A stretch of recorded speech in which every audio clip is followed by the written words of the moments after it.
আগামী 5ই জুন বিশ্ব পরিবেশ দিবস। তাই পরিবেশ দিবসকে সামনে রেখে পশ্চিমবঙ্গ বিজ্ঞান মঞ্চ মালদা শাখার উদ্যোগে পরিবেশ সচেতনতামূলক বিভিন্ন প্রতিযোগিতার আয়োজন করল রবিবার। এরই অঙ্গ হিসাবে এদিন মালদা টাউন হাই স্কুলে অঙ্কন, প্রবন্ধ রচনা, বক্তৃতা ও কুইজ প্রতিযোগিতা অনুষ্ঠিত হয়। বিভিন্ন বিভাগে আয়োজিত প্রতিযোগিতায় তৃতীয় থেকে দ্বাদশ শ্রেণীর প্রায় 350 ছেলেমেয়ে অংশগ্রহণ করে। প্রতিযোগিতা পর্ব সুষ্ঠুভাবে সম্পন্ন করতে উপস্থিত ছিলেন পশ্চিমবঙ্গ বিজ্ঞান মঞ্চ মালদা শাখার কার্যকরী সভাপতি মনোরঞ্জন দাস সহ অন্যান্যরা।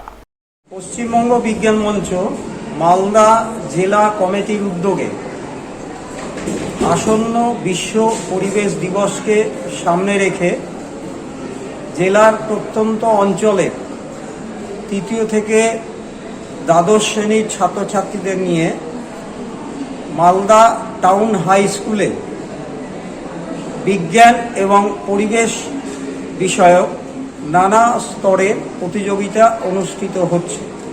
সমস্ত স্তরের প্রতিযোগিতা মিলিয়ে 350-র উপর ছেলেমেয়ে আজকে অংশগ্রহণ করছে। মালদা শহরের এক বেসরকারি নৃত্য প্রশিক্ষণ সংস্থার 51তম বার্ষিক সাংস্কৃতিক অনুষ্ঠান শুরু হলো শনিবার। 2 দিনব্যাপী এই অনুষ্ঠানের প্রথম দিন মালদা শহরের দুর্গা কিঙ্কর সদনের মঞ্চে নানান আঙ্গিকের নৃত্য পরিবেশিত হয়। অনুষ্ঠানের উদ্বোধনী অনুষ্ঠানে উপস্থিত ছিলেন ইংরেজবাজার পৌরসভার চেয়ারম্যান মাননীয় কৃষ্ণেন্দু নারায়ণ চৌধুরী, মালদা শিল্পী সাংস্কৃতিক পরিষদের সভাপতি প্রসেনজিৎ দাস, সংস্থার পরিচালক শুক্লা নন্দী সহ আরো অনেকেই। তারা সকলে মিলে প্রদীপ প্রজ্বলন করে অনুষ্ঠানের শুভ সূচনা করেন।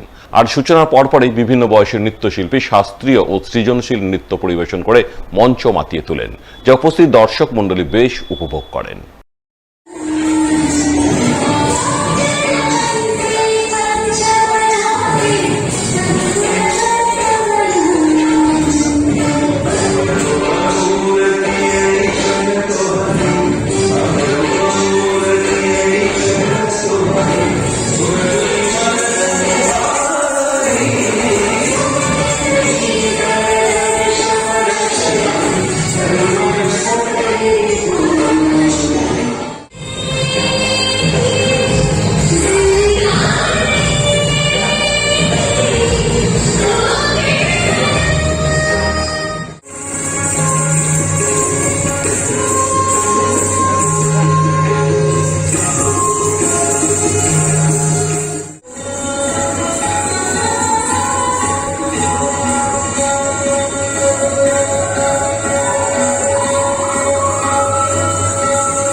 তৃতীয় বর্ষের অভিজ্ঞতা আছে সুশ্রী ভাইটা সরকার, পঞ্চম বর্ষে কথকৃতে আলোচনা।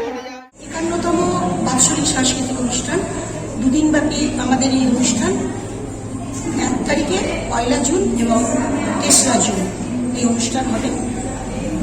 আমাদের বিশেষ করে বিশেষ আকর্ষণ হচ্ছে নৃত্যনাট্য, কবিগুরু রবীন্দ্রনাথ ঠাকুরের চিত্রাঙ্গদা, তাছাড়া শাস্ত্রীয় নৃত্য, কত্থক, ভারতনাট্যম, লোকনৃত্য, আধুনিক নৃত্য, সৃজনশীল ডান্স, সব রকম নৃত্যেরই এখানে অনুষ্ঠান সূচি করা হয়েছে এবং সব রকম নৃত্যই এই মঞ্চে উপস্থাপন করা হবে।